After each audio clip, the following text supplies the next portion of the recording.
ఆంధ్రప్రదేశ్ రాష్ట్రంలో కూటమి ప్రభుత్వం అధికారంలోకి వచ్చినప్పటి నుంచి రేషన్ బియ్యం అక్రమ రవాణాపై దృష్టి సారించింది. మంత్రి నాదెండ్ల మనోహర్ ఇప్పటికే వందల అక్రమాలను గుర్తించి అధికారులపై చర్యలు తీసుకున్నారు. కాగా గత ప్రభుత్వంలోని అధికారుల కలసన్నల్లో వేలాది టన్నుల రేషన్ బియ్యం రాష్ట్రంలో ఉన్న వివిధ పోర్టుల ద్వారా విదేశాలకు ఎగుమతి అయినట్లుగా గుర్తించారు. ఈ క్రమంలో రేషన్ బియ్యం అక్రమ రవాణాపై సిబిసిఐడి విచారణకు మంత్రి నాదెండ్ల మనోహర్ ఆదేశించారు. గంగవరం, కృష్ణపట్నం, విశాఖ పోర్టుల కంటే కాకినాడ పోర్టులోనే భారీగా అక్రమ రవాణా జరిగిందని నాదెండ్ల మనోహర్ చెప్పుకొచ్చారు.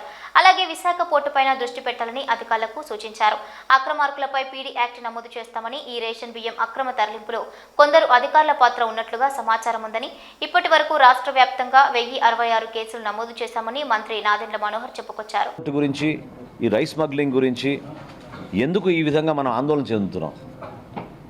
ఎందుకంటే మీడియా మిత్రులు కూడా మీ అందరూ తెలుసు, స్థానికంగా ఉన్న కాకినాడలో కూడా చాలామందికి తెలుసు. 5 సంవత్సరాల్లో ఎవరిని కూడా లోపలికి ప్రవేశించలేదు, అనుమతించలేదు, అసలు అవకాశమే లేదు. లోపల ఎటువంటి కార్యక్రమాలు జరుగుతున్నాయి, ఎటువంటి బోట్లు వస్తున్నాయి, ఎవరు అక్కడ అధికారులు ఉన్నారు, ఏ విధంగా ఈ కార్యక్రమాలు జరుగుతున్నాయి దానిపైన కనీసం ఒక్క మీడియా మిత్రులను కూడా లోపలికి ఆహ్వానించలేదు, అనుమతి ఇవ్వలేదు. పక్కడబందీగా వ్యూహం మేరకు ఎవరిని రానియకుండా ఒక పెద్ద కాన్స్పిరసీ చేశారు. దాన్ని ఈరోజు నేను మీకు వివరిస్తాను.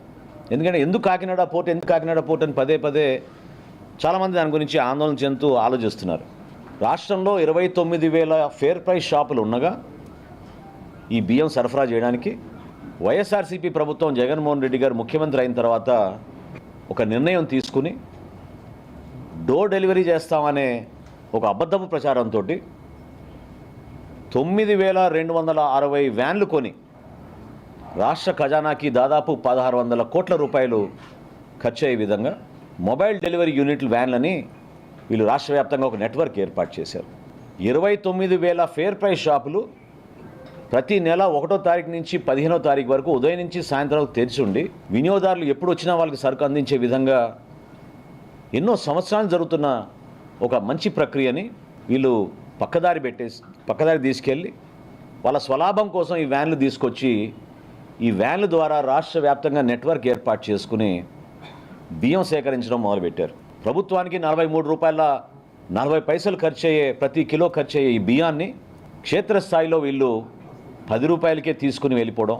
చాలా చోట్ల మీరు సరైన సమయానికి రాలేదు, వ్యాన్ వెళ్ళిపోయింది కాబట్టి మీకు సరుకు ఇవ్వమని చెప్పడం. చివరికి ఎంఎల్ఎస్ పాయింట్ల దగ్గర నుంచి కూడా గోతాలు తీసుకుపోయే సందర్భాలు ఎన్నో ఉన్నాయి. అది చాలా స్పష్టంగా మనకి ఆధారాలు